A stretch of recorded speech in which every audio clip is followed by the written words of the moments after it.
daawadayaal waxaan halkan idinku soo gudbinayaa waxa waaye aan rabaa inaan idinka faa'iideeyo runtii horta marka koowaad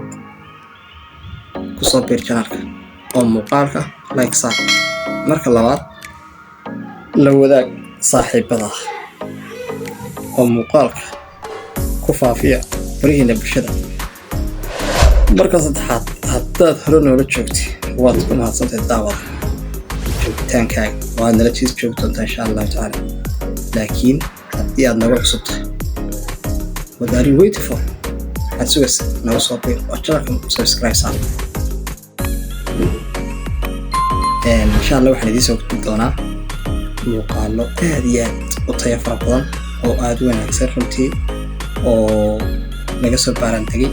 oo runtii ku salaysan muuqaal wax laga faa'iideeyo muuqaalan wax laga faa'iideyn baa jira